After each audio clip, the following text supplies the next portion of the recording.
Al-Muhim, les mushrikoun ya ikhwa, on a dit qu'au début, qu'est-ce qu'ils ont fait? Ils sont venus avec des propositions. Tout d'abord, ils sont venus avec des propositions, vous vous rappelez, à Abi Talib. Et puis, ils se sont mis à vouloir salir son image. Al-Muhim, l'islam a continué à se propager. Ils sont passés, donc, à une autre étape. Ils sont passés à l'étape de faire du mal au prophète, alayhi salatu wassalam, mais physiquement. Yani, en passant à l'acte. Ils se sont mis à vouloir faire du mal au prophète, alayhi salatu wassalam, en lui faisant du mal, en le frappant, en le torturant. Al-Muhim. Abu Jahl, on nous dit dans un récit qu'Abu Jahl, alayhi la'natullah, a dit un jour, هل يعفر محمد وجهه بين أظهركم يعفر عفر يعفر العفر هو التراب العفر هو التراب يعفر c'est-à-dire mettre son visage par terre en prosternation. Tu mets ton visage par terre pour Allah Azza wa Jal. Tu mets ton visage par terre pour Allah subhanahu wa ta'ala. Et c'est pour cela que le musulman, lui, il met son visage qui est, on va dire, son visage et sa tête qui est le membre le plus important chez l'homme. Qu'est-ce qu'il fait? Il le met par terre. Il met son visage par terre. Pour qui? Pour Allah Azza wa Jal. Et seulement pour Allah Azza wa Jal. Il ne baisse pas son visage pour Atarout. Ou alors pour une fausse divinité adorée en dehors d'Allah Azza wa Jal. Il baisse son visage, il colle son visage par terre, son front et son nez par terre. Pour qui? Pour Allah Rabbul Alamin. Alors Abu Jahl, il vient un jour et il dit à ses amis, est-ce que Muhammad va oser mettre son visage par terre? Est-ce que Muhammad va oser mettre son visage par terre devant vous? Devant vous, est-ce qu'il va oser faire cela? Il va oser se prosterner pour son Seigneur devant vous pendant que vous êtes présents? Alors ils lui ont dit, Naam, bien sûr qu'il va faire cela. Il le fait déjà. Alors Abu Jahl a dit, Wallat wal-Uzza. Abu Jahl a juré sur Allat wal-Uzza. لئن رأيته يفعل ذلك لأطعن على رقبته أو لأعفرن وجهه في التراب. Abu Jahl a juré sur Allat wal-Uzza et a dit, si je le vois faire cela, si je le vois se prosterner pour Allah, je vais mettre mon pied sur son cou, je vais mettre mon pied sur sa nuque, sur son cou, ou alors je vais prendre de la terre et je vais lui mettre de la terre sur son visage, je vais lui frapper le visage avec de la terre, si je le vois faire cela. Et c'est pour cela que, ya Abdallah, lorsque tu te prosternes pour Allah, ça dérange parce que tu te prosternes pour le créateur de cet univers, pour le roi de cet univers. Tu ne te prosternes pas pour une créature. Nous, les musulmans, on ne se prosterne pas pour une créature. On ne se prosterne pas pour une statue. On ne se prosterne pas pour un tarout. On ne s'abaisse pas pour une fausse divinité, pour une créature qui n'a pas de valeur auprès d'Allah Azza wa Jal. Lorsqu'on se prosterne pour Allah Tabaraka wa Ta'ala. Alors il ne voulait pas, Abu Jahl, il ne voulait pas cela. Il ne voulait pas. Il considérait cela comme quoi? Comme une insulte envers sa religion et envers ses ancêtres. Alors le prophète, alayhi salatu wassalam, est venu. Il est venu près de la place de la Kaaba, devant la Kaaba, et il s'est mis à prier. Il a commencé à prier. Abu Jahl, za'ama liyata'a ala raqabatihi. Abu Jahl a dit à ses hommes et à ses amis, regardez, je vais aller mettre mon pied sur sa nuque, sur sa tête, sur son cou. Alors, فما فجئهم منه إلا وهو يمكث على عقبيه ويتقي بيديه. Il est dit dans le récit qu'à peine il s'est rapproché du prophète alayhi salatu wassalam, il s'est rapproché du prophète alayhi salatu wassalam, qu'est-ce qu'il a fait? Il a fait demi-tour et il est revenu vers ses amis en se protégeant avec sa main, en levant sa main comme s'il se protégeait de quelque chose. Abu Jahl s'est dirigé vers le prophète alayhi salatu wassalam pour le frapper, pour mettre son pied sur sa nuque ou sur sa tête. Al-Muhim, à peine s'être rapproché du prophète alayhi salatu wassalam, qu'est-ce qu'il a fait? Il a fait demi-tour et il est revenu près de ses amis et en levant sa main comme s'il se protégeait de quelque chose. Alors, ils lui ont dit, Malek, qu'est-ce que tu as? Qu'est-ce qui t'est arrivé? Ne partais-tu pas justement pour mettre ton pied sur sa nuque, sur sa tête? قال إن بيني وبينه لخندقا من نار. Lorsque je me suis approché de lui, j'ai vu entre moi, il y avait entre moi et lui un trou de l'enfer, un trou de feu. Il y avait entre moi et lui un trou de feu.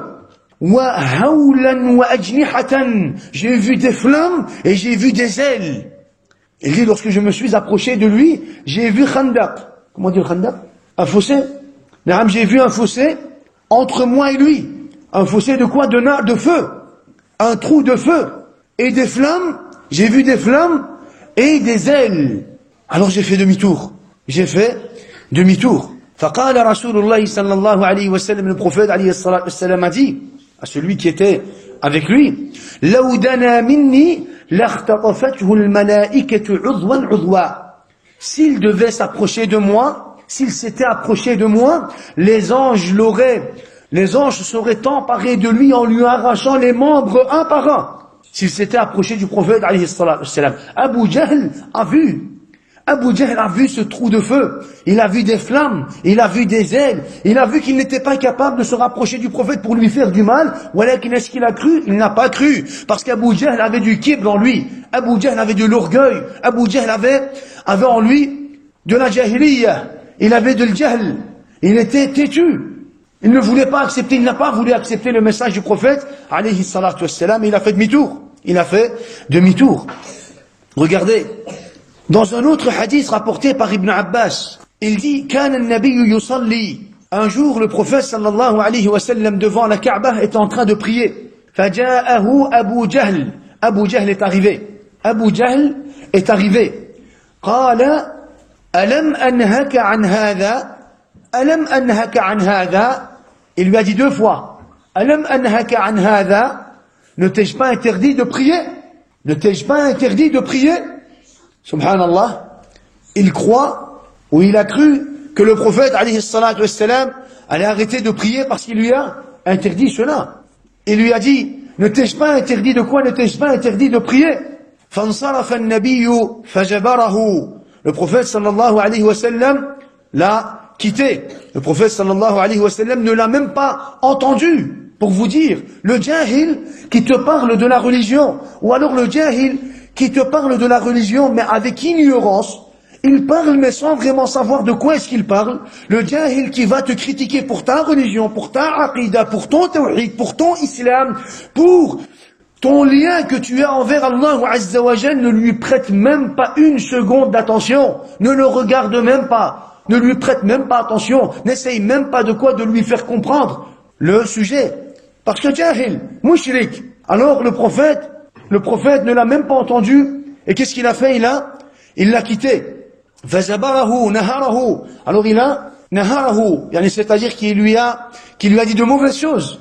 Abu Jahl a dit de mauvaises choses au prophète alayhi salatu wassalam.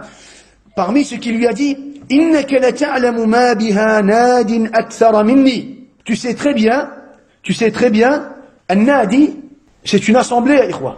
Une assemblée. Alors il dit, tu sais très bien qu'il n'y a pas une assemblée plus grande que la mienne, ya Muhammad. Tu sais très bien qu'il n'y a pas un homme qui a une grande assemblée comme la mienne. Moi j'ai des hommes, j'ai beaucoup d'hommes. Je risque de quoi? Je risque de te faire du mal. J'ai beaucoup d'hommes qui sont à ma disposition, qui vont m'obéir. Alors, le prophète alayhi salatu wassalam a continué son chemin, et Allah Azza wa Jal a révélé. Allah Azza wa Jal a révélé. فَلْيَدْعُ نَادِيَهُ. Puisqu'il prétend avoir une grande assemblée, beaucoup de gens, Allah Azza wa Jal dit, فَلْيَدْعُ نَادِيَهُ. Qu'il appelle donc son assemblée. Appelle tes hommes. Si tu veux arrêter le prophète, la da'wah, le tawhid, la ilaha illallah, appelle tes hommes. فَلْيَدْعُ نَادِيَهُ. Allah Azza wa Jal dit, il révèle au prophète alayhi salatu wassalam, فَلْيَدْعُ نَادِيَهُ. Qu'il appelle donc son assemblée. سَنَدْعُ الزَّبَانِيَةِ. On va très certainement appeler les gardiens de l'enfer. Qu'il appelle lui, son assemblée. On va appeler nous-mêmes les gardiens de l'enfer, Zabaniya. Zabaniya sont les gardiens de l'enfer.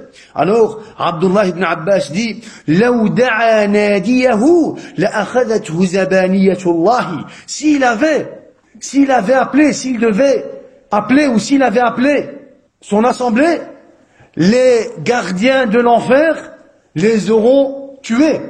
Ils se seront emparés. Ils se seront emparés de quoi? De son assemblée. Subhanallah. Regardez comment Allah Azza wa Jal révèle au prophète alayhi salatu wassalam. Comment est-ce qu'il soutient le prophète alayhi salatu wassalam? Comment est-ce qu'il lui dit, ne t'inquiète pas, même s'ils sont beaucoup, même s'il a beaucoup d'hommes, même s'il est lui, celui qui a la plus grande assemblée, tawakkal ala Allah, al-aziz al-qahhar, al-qawi al-jabbar. Tawakkal ala Allah. Remets-toi en Allah Azza wa Jal. Celui qui a détruit l'armée d'Abraha, l'armée de l'éléphant avec Tayran Ababil, avec des petits oiseaux. Remets-toi en Allah Azza wa Jal. Subhanallah. فَلْيَدْعُ نَادِيَهُ سَنَدْعُ الزَّبَانِيَهُ. Al-Muhim. Encore une fois, ils ont continué à vouloir faire du mal au prophète, alayhi as-salatu was-salam. Ce récit est le récit de Abdullah ibn Mas'ud. Abdullah ibn Mas'ud. Il dit, بينما رسول الله صلى الله عليه وسلم قائم يصلي عند الكعبة وجمع قريش في مجالسهم. Il dit, pendant que le prophète alayhi salatu wassalam était en train de faire sa prière auprès de la Kaaba, وجمع قريش في مجالسهم, et l'assemblée de Quraysh est à leur endroit, ils sont à leur endroit, là où ils se rassemblent d'habitude. إذ قال قائل منهم ألا تنظرون إلى هذا المرائي. Un parmi Kuffar Quraysh a dit, ne voyez-vous pas cet homme qui fait cette prière avec ostentation? Le Mura'i, c'est celui qui prie, mais avec ostentation, soi-disant, pour que les gens le voient et lui fassent des éloges. Alors, un des mouchriquines a dit, ne voyez-vous pas cet homme qui est en train de faire prière par ostentation? Ayyukum yaqumu ila jajuri ali fulan, faya'midu ila farsihi wa damihi wa salaha, فيجيء به ثم يمهله حتى إذا سجد وضعه بين كتفيه. Il dit, ne voyez-vous pas cet homme qui est en train de faire sa prière avec ostentation, qui va aller chez un tel pour ramasser le reste des intestins, des boyaux et tout ce qui suit de la bête qui a été sacrifiée à cet endroit, et qui va ramener tout cela ici, justement là où est en train de prier le prophète alayhi salatu wassalam, et pendant que le prophète est en prosternation, il va prendre cela et il va le jeter sur la tête du prophète alayhi salatu wassalam. Qui va pouvoir faire cela? Dans un récit on nous dit que celui qui parle c'est Abu Jahl. C'est Abu Jahl. Qu'est-ce qu'il fait? Il motive ses amis ou son assemblée à faire du mal au prophète alayhi salatu wassalam. Qui va aller chercher les restes, les intestins, les boyaux de la bête qui a été sacrifiée à tel endroit, dans tel village ou dans telle tribu, dans telle famille, et il va ramener justement ses crasses, ses impuretés, et il va jeter cela sur la tête du prophète pendant qu'il est en prosternation, en train de prier Allahu tabaraka wa ta'ala. Alors, le plus mauvais, فَانْبَعَثَ أَشْقَاهُمْ. Ash-shaqi, c'est le malheureux. Walakin ashqahum, c'est celui qui est le plus malheureux, le plus mauvais de l'assemblée, c'est désigné Uqba ibn Abi Mu'ayt. Il s'est désigné. Alors il a été, et pendant que le prophète alayhi salatu wassalam était en prosternation, il est venu avec les intestins et les boyaux et il a jeté cela sur le prophète alayhi salatu wassalam. فثبت النبي صلى الله عليه وسلم في صلاته. Le prophète صلى الله عليه وسلم est resté fixe dans sa prière. وضحك القوم. Et les gens, les mushrikoun, ils se sont mis à rigoler. De la situation du prophète عليه الصلاة والسلام. فانطلق منطلق إلى فاطمة عليها السلام وهي جويرية فأقبلت تسعى. Pendant que les mouchrikoun justement étaient en train de se moquer du prophète, en train de rigoler du prophète alayhi salatu wassalam, Juwayriya a vu la situation, elle a observé la situation, et elle a été directement chez le prophète alayhi salatu wassalam, elle a rencontré Fatima, et elle a expliqué la situation à la fille du prophète Fatima, radiyallahu anha. Alors Fatima est venue en courant, et elle a commencé à enlever les intestins et les impuretés de la tête et du visage du prophète alayhi salatu wassalam. Elle a commencé à nettoyer le visage et la tête du prophète alayhi salatu wassalam. ثم أقبلت عليهم وتسبهم. Et puis elle s'est dirigée vers l'assemblée de Quraysh. Fatima radiyallahu anha, une fillette, une petite fillette, elle est venue et elle a nettoyé le visage de son père, et puis elle s'est dirigée vers Quraysh et elle a commencé à les insulter.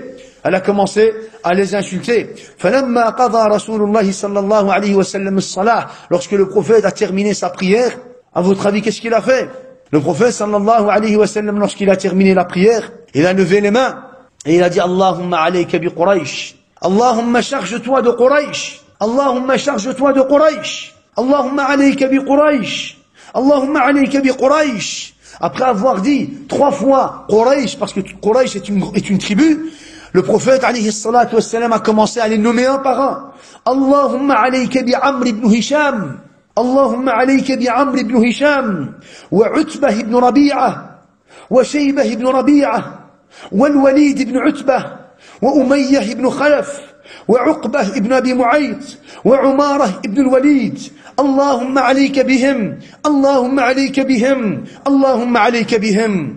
Elle a commencé à invoquer Allah Azza wa Jal contre ces tawaghit, contre ces mushrikin, contre ces mushrikin. Subhanallah. Abdullah ibn Mas'ud dit فوالله لقد رأيتهم صرعى يوم بدر ثم سحبوا إلى القليب قليب بدر ثم قال رسول الله وأتبع أصحاب القليب لعنة. Abdullah ibn Mas'ud dit Wallahi, je les ai vus tous le jour de la bataille de Badr. Je les ai vus. Yani, j'ai vu leur corps. Je les ai vus. J'ai vu leurs cadavres. J'ai vu leurs cadavres, yani leur corps, pendant la bataille de Badr. Ils étaient tous morts. Ils ont tous été tués sur le champ de bataille. Et ils ont été ensuite jetés dans le puits de Qalib, à Badr. Ils ont été tués sur le champ de bataille, et ils ont été tous jetés dans le puits de Qalib, à Badr. Et le prophète, alayhi salatu wassalam, a dit, wa utbi'a ashabul Qalib la'natan. Et ceux qui ont été jetés dans le puits de Qalib, ont subi en plus de cela, en plus de ce qu'ils ont vécu ici sur terre, la'natan, une malédiction de la part d'Allah Azza wa Jal. La'na, Allah les a maudits, ici sur terre et Yawm al-Qiyamah. Ici sur terre et Yawm al-Qiyamah. Subhanallah. Regardez comment le prophète a agi. Regardez comment ce que le prophète, alayhi salatu wassalam, a fait, lorsqu'il a été confronté justement au mal des mouchriquins. Les mouchrikoun veulent te faire du mal. Tawakkal ala Allah. Tawakkal ala Allah, et n'oublie pas que tu as quoi? Que tu as justement cette possibilité et cette occasion de pouvoir justement invoquer Allah Azza wa Jal et dire Allahumma alayka bi fulan wa fulan. Et tu peux même les citer par leur nom. Tu peux même citer leur nom dans tes invocations. Allahumma alayka bi fulan. Allahumma alayka bi fulan. Allahumma alayka bi fulan. Tu peux citer les noms. Reviens donc vers Allah Azza wa Jal et place ta confiance en Allah Azza wa Jal et laisse les mouchrikoun faire ce qu'ils veulent faire. Ils ne pourront pas éteindre la lumière du tawhid, la lumière de l'islam.